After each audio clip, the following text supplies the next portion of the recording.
It was a tough decision for me to make. We are still like a refugee kind of people where we are so uncertain. Waiting for your green card for 10 to 15 years is not easy. These are the journeys of Supriya Mohan, Megha Kumari, and Alfa Baldiwala, who, like many Indian women, came to the United States with their husbands on H4 dependent visas.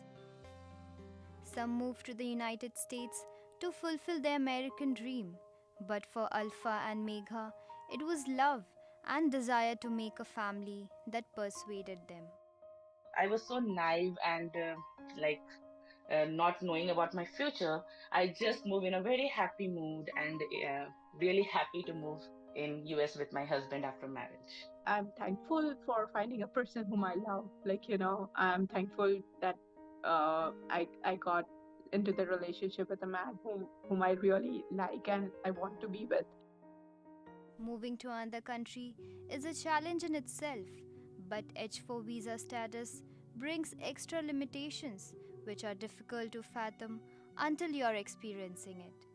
Michael Bailey, an immigration lawyer, explains. An H-4 visa is a dependent status of an H-1B. Some of the challenges for H-4 holders are that historically uh, they have not had authorization to work, not bringing in income, loss of career development opportunities, but then also a lot of things that you may not think of. For example, getting a social security number. You can't get a social security number unless you have work authorization. But the problem is the social security numbers aren't just for work authorization. They are linked to a number of things in society that make it challenging to get if you don't have one. So then another set of challenges stems from that, which could be difficulties obtaining insurance or difficulties with driver's licenses, and then more and more issues, as you can imagine, can stem from those limitations. A common tool for many immigrants to integrate and feel self worthy in a new society is to find a job. But this is not possible initially for Megha and Alpha. It was a huge shock for me when I got to know that you cannot work on H4 visa. I was working in a bank uh, before that in back in India, so that was a huge shock.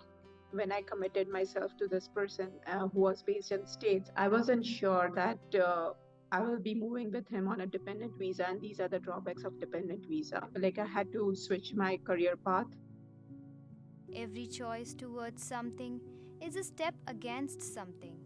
When these women followed their husbands, they got derailed from their careers.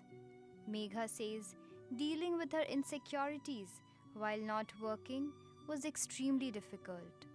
I always thought like I would not be a homemaker, I would always be working. That created a lot of pressure around me, not by my friends, not by my in laws. It was me myself creating pressure for myself because, of course, US life is not like India, it's kind of lonely. So when you even you are not working, you don't have anyone over here to like talk or go around. You don't have your friends, so you feel so lonely sitting alone at home, and your husband goes out for work, so you have nothing to do. And that period created a lot of anxiety and stress around me, and dealing with my own self all by myself alone at home was so bad. It took Alpha 3 years to find a job in the United States, only to realize that her dream to become a lawyer cannot be fulfilled. I moved in 2014, and the first job that I landed was in 2017. So there was a big gap. I am happy as well as not, for the reason that it's not that I truly don't like what I'm doing, but my initial dream was something different. So I would have been at much better place if I had got an opportunity to pursue the same career. 27-year-old Supriya is spending her crucial years at home without work that she should be putting to build a stronger career. It creates a lot of anxiety, stress. I tend to face it sometimes. Sometimes, I like just I just lose it, I shout at my husband sometimes. It's there, but it's not right.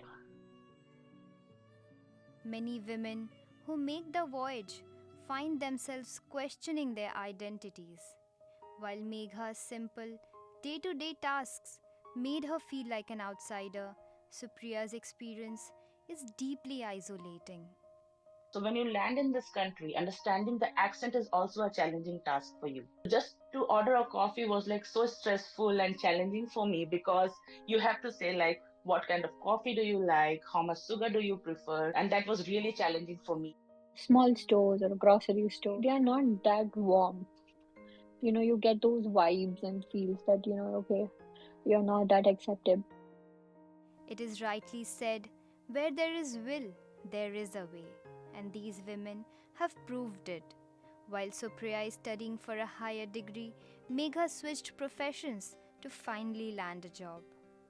I'm just preparing for my master's.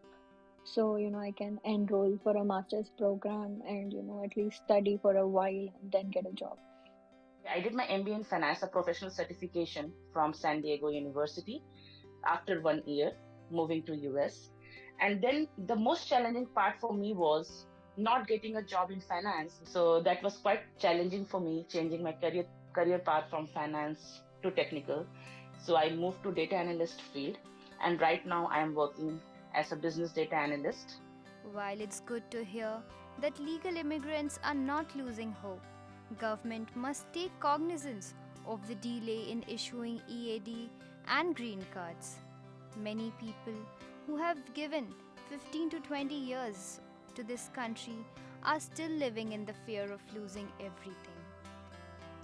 Michael Bailey, an expert in corporate immigration law, assures that the EAD rule brought during Obama administration is not going anywhere.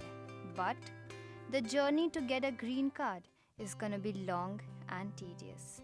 No, I don't think the delay in getting a green card is going to get better anytime soon. Barring some unforeseen like technological advancement or efficiency that makes processes go faster, or some sort of act of Congress to make more numbers or sweeping overhauls or something. I don't really see this getting better anytime soon. The demand just keeps going up. So, what should legal immigrants do? Wait? Government should do more to attract immigrants at all skill levels, to reunite families, to be a place where highly skilled workers want to come, contribute, and put down their roots. This is a story about patience and the ability to not lose hope.